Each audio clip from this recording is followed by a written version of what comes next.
Halo sobat, aku harap kabarmu baik dan sehat selalu. Semoga kita tetap semangat dalam beraktivitas mengelola kebun dan tanaman rumah. Kali ini kita akan membahas bagaimana cara menerapkan pertanian astrologi tradisional yang sejak ribuan tahun lalu sudah diterapkan nenek moyang kita. Di zaman sekarang, teknik ini sudah mulai ditinggalkan karena banyak teknik dan pengetahuan baru berkembang yang membuat pertanian lebih praktis tanpa harus menunggu tanda-tanda alam. Bagaimana sistem pertanian astrologi? Apa manfaatnya dan bagaimana efeknya pada tanaman?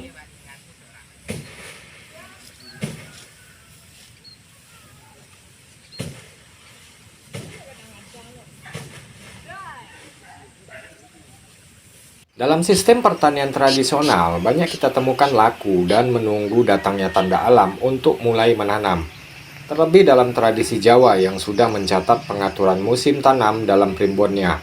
Pengaturan musim tanam berdasarkan perhitungan peredaran matahari atau kalender Masehi.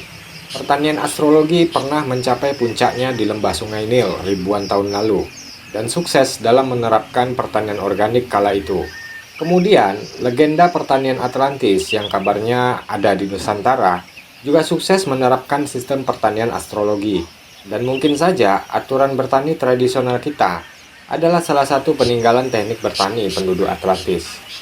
Teknik bertani tradisional Jawa terbagi menjadi 12 musim.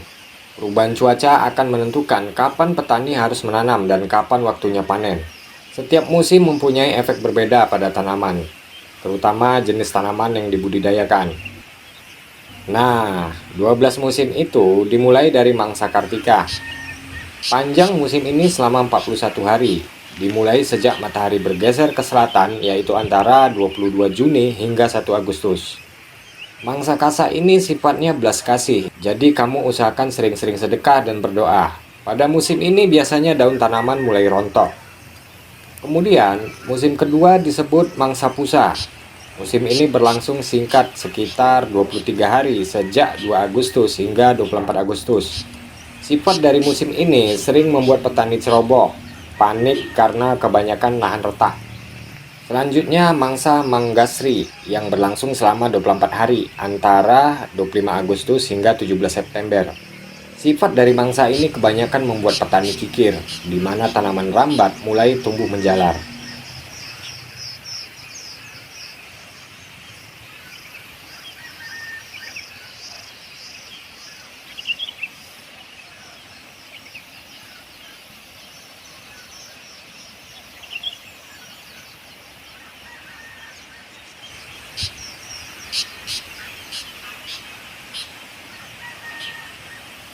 Selanjutnya Mangsa Sitra.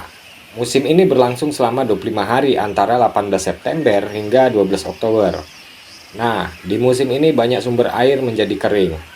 Yang kelima ada Mangsa Manggakala yang berlangsung selama 27 hari, dimulai dari 13 Oktober sampai 8 November. Musim ini disebut pancuran emas, di mana hujan mulai turun dan petani mulai menanam jenis tanaman kering. Kemudian Mangsa Naya yang berlangsung selama 43 hari, dimulai 9 November sampai 21 Desember. Di musim ini disarankan petani harus pandai dalam mengelola lahan, karena banyak tanaman yang ditanam sebelumnya mulai berbuah.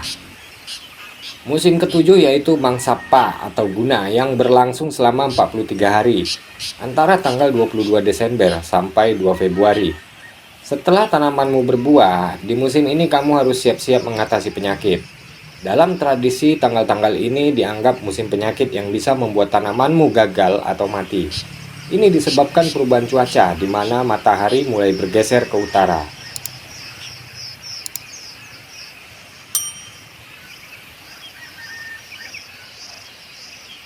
Kemudian dilanjutkan dengan Mangsa Wisaka selama 27 hari.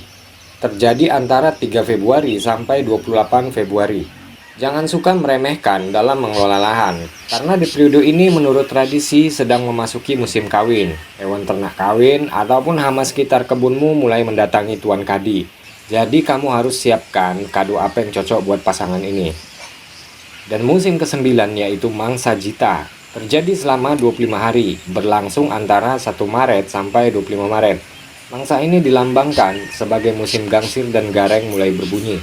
Kamu akan melihat pasangan hama yang bahagia sedang mencicipi dedaunan muda bersama anak-anaknya. kita akan mendengar bunyi hama lebih banyak dari bulan-bulan sebelumnya. Nah, kalau kamu belum sempat ngasih kado, ini waktu yang tepat untuk memberikan ucapan selamat atas kelahiran bayi mungilnya.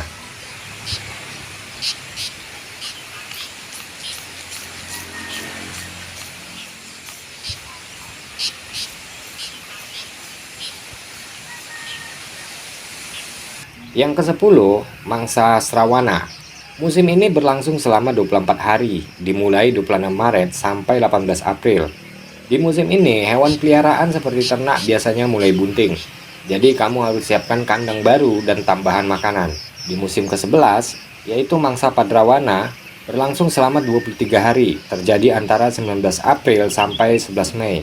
Jaga sawahmu karena di musim ini kamu akan mendengar anak-anak burung minta disuapi induknya. Dan musim yang terakhir yaitu mangsa Asuji, berlangsung selama 41 hari, dimulai antara 12 Mei sampai 21 Juni. Di musim ini cuaca dingin atau sedang, tidak terlalu panas dan tidak terlalu banyak curah hujan, maka periode ini akan mengalami perubahan cuaca dari penghujan perlahan-lahan menjadi panas.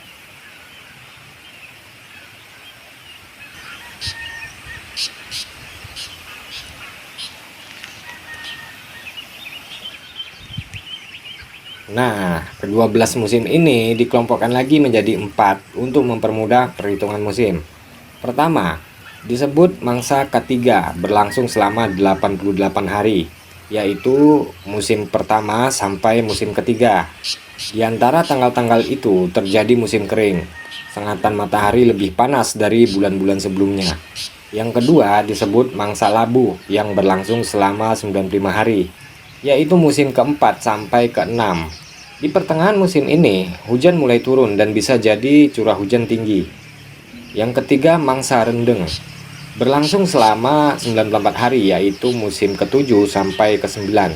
Periode ini masuk musim penghujan.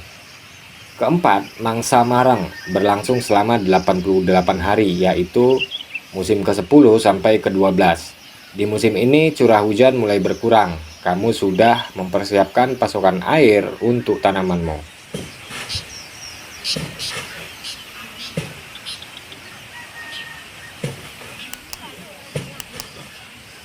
Oke sob, mudah-mudahan teknik pertanian ini bisa bermanfaat untuk kalian. Masih banyak lagi teknik astrologi, termasuk efek bulan purnama pada tanaman, dan teknik melihat rasi bintang. Kita akan bahas di video selanjutnya. Terima kasih buat yang sudah menonton sampai habis, dan terima kasih juga untuk yang sudah subscribe dan menggerakkan jempolnya. Semoga kalian dimudahkan dalam segala hal dan dilapangkan rezekinya. Salam organik.